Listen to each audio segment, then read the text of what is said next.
from our studios in downtown Salisbury. This is WMDT 47 News at 10.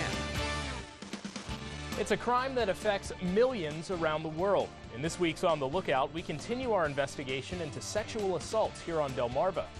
Plus, 2 states, 2 agendas. Governors Jack Markell and Martin O'Malley discuss plans for the upcoming year in their respective State of the State addresses. And as we face another night of plummeting temperatures, the big question on everyone's mind is how long can we expect these frigid conditions to last? Good evening and thanks for joining us. I'm David Caldwell. More news in less time starts now. And to answer that big question about the temperatures, it doesn't look like this cold weather is going to let up anytime soon. Not what anyone really wants to hear, with snow and ice still covering sidewalks, parking lots, and some roadways across the area. WMDT's Jared Hill joins us live in the icy parking lot outside of our studio with a report on an interesting way officials in one state are looking at helping Delmarva thaw out. Hey, Jared. Yeah, David, one of the biggest issues for crews trying to clear the roadways of ice is really just how cold it's been. With temperatures dropping into the teens and the single digits, conventional methods just have not been doing the trick. So some states are looking at something a little bit different to beat the cold, and Delaware is thinking about joining them. A splash of beet juice, a touch of salt. It might sound more like a recipe for a soup than ice removal, but as road salt becomes less effective once temperatures drop below 15 degrees, states like Pennsylvania and New York are using beet juice to help thaw icy roadways. Now, DelDOT might follow suit. Beet juice is one thing we're working on. We have been in contact with PennDOT, and we're eager to see the results of their test to see how it works. The sugars in highly concentrated beet juice combined with salt brine create a chemical reaction, lowering the freezing point of water on the road more than salt by itself, causing ice to melt and stay melted for longer. Initially, the cost was pretty high. It was much higher than salt, but in the recent years, the price of beet juice has actually become comparable to salt. So it's it's one option. We're always looking at different ways that we can do the better job. Though it's not as easy as grabbing a jar from your kitchen shelf, beet juice concentrates can be used at home to thaw a slippery driveway or parking lot. It's worth a try. One alternative you might be able to mix up at home: a tablespoon of rubbing alcohol, dishwashing detergent, and a half gallon of warm water. All right, now I've got one of those concoctions that's the warm water, alcohol, and the dish detergent right here. We're going to try it on the ground and see how it goes a little bit later on in the newscast. But for now, let's head back inside to Travis for a look at the weather out here. Travis, I'm not a meteorologist, but I can tell you one thing. It's cold out here. Yes, you are correct, Jared. Very cold conditions out there, and it's just going to keep getting colder as we go through the overnight hours tonight and through your Friday tomorrow. We're actually waiting on the passage of a cold front now. I know that may sound odd. It's already cold, but it is going to be getting colder. You see in Charleston and Pittsburgh in the single-degree digits, and we also see a nice distinction between the blues here for the 20s and 30s and the single digits off towards the west. That line right there is the cold front, and as we continue through the next 15 to 20 minutes or so, we're going to see that cold front starting to move through the Salisbury area. That means your temperatures dropping down. You can actually see that cold front just off towards the south of us right here with a cloud cover. Now, what that means is that we're actually seeing some clearing skies for the rest of tonight, but those temperatures dropping off and even colder temperatures for your afternoon tomorrow, staying in the low 20s. At least there's a slight warm up for the weekend, but more snows in the forecast. Details and all that, plus your full 7-day in a few more minutes. David? All right, thank you, Travis. A house fire in Wicomico County has been ruled accidental. The Maryland State Fire Marshal says the fire at this home on Jones Hastings Road happened when the owners tried to use a torpedo-type heater to thaw frozen pipes in their crawl space, setting the wood framing on fire, causing about $15,000 in damage. To keep this from happening to you, here are some tips. Experts say insulate your pipes to help prevent freezing. Also, seal any crawl spaces under the house where pipes may be exposed to keep cold air from getting to them in the first place. If your pipes do freeze, never use an open flame to try and thaw them out. This can cause the water inside to actually boil and eventually break the pipes. And lastly, turn on your faucet. This gives the water somewhere to go once it does start to thaw. And of course, don't hesitate to call a plumber. Moving to local politics, in this year's State of the State speech, Governor Jack Markell moved away from talking about social issues like gun control and gay marriage, which he addressed in last year's speech. His current focus, improving the state's economy. WMDT's Jemmy Lee reports. The state of our state is stronger today than when I addressed you a year ago. Governor Markell says we've made progress, but have much more to do. And on the top of his agenda, jobs. Every Delawarean has something to contribute if given the chance.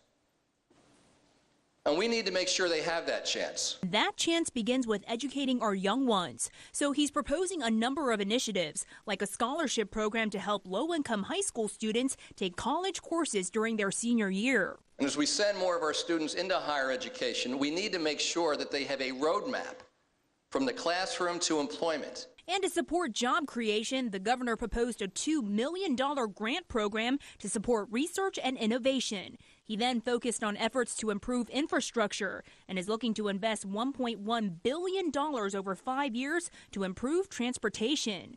He's also poised to raise minimum wage and teacher salaries, priorities that all face a big challenge, the budget. We've got to make up something like $130 million. That's going to be the tough nut to crack, is getting that budget balanced. Jemmy Lee, WMDT 47 News. The governor also talked about efforts to make released inmates productive members of society and address the need to help kids who get in trouble with the law.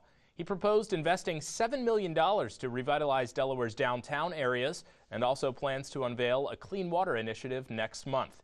Next week, Markell will present his budget recommendation for the fiscal year beginning July 1st. And in Maryland, Governor Martin O'Malley gave his farewell State of the State address. Among the many topics, minimum wage and security.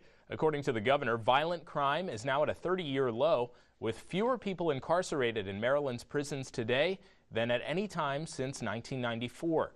And the discussion continued on raising minimum wage to $10.10 an hour by 2016. He said there's still more work to do.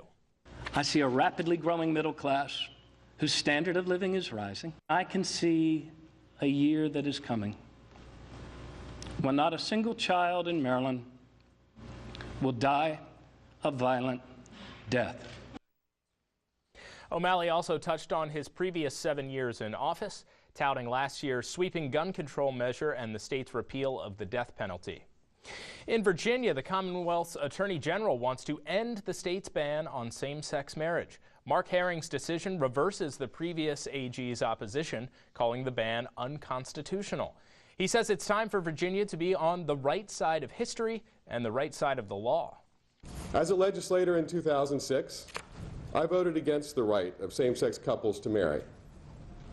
Even at that time, I spoke about the need to fight other forms of discrimination against Virginians based on their sexual orientation. But I was wrong to stop short of marriage equality. Herring's announcement sparked strong reactions from lawmakers on both sides of the aisle.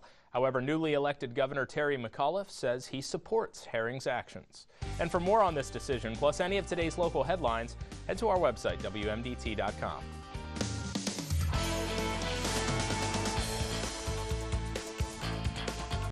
Depression, sleepless nights, and fear of another assault. Just some of the hardships that victims of sexual assault or violence may experience.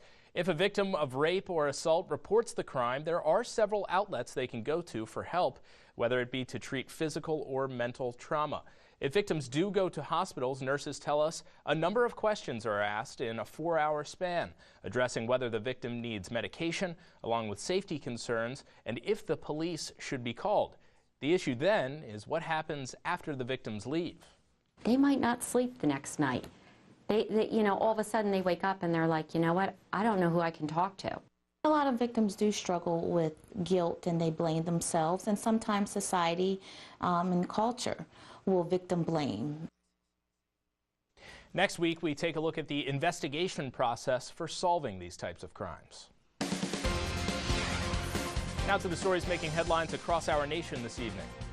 I represent Mr. Vincent Asaro, a poor guy, a grandfather. He got rousted out of bed this morning at 6 o'clock for something that he didn't do.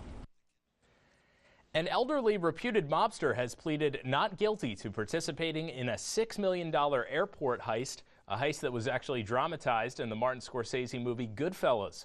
78-year-old Vincent Asaro, along with his son and 3 other defendants, were named in a wide-ranging indictment. The allegations include murder, robbery, extortion, arson, and other crimes from the late 1960s through last year. The indictment accuses Asaro of helping to direct the 1978 Lufthansa Airlines heist at Kennedy Airport, which was one of the largest cash thefts in American history. In addition to the heist, Asaro is charged in the 1969 murder of Paul Katz, the owner of a warehouse where mobsters reportedly stored stolen goods. The Purdue University student charged with fatally shooting and stabbing another student on Tuesday entered a not guilty plea today. Authorities say 23-year-old Cody Cousins attacked 21-year-old Andrew Bolt in a classroom on campus. Police recovered a handgun, bullet casings, and a knife. Law officials have yet to release a motive for the killing. Still to come tonight, a new report prompts the FDA to take another look into possible health hazards of caramel coloring in foods and soft drinks. And the number of children diagnosed with autism could drastically change thanks to new medical guidelines. The details after the break. Find these stories and more at WMDT.com.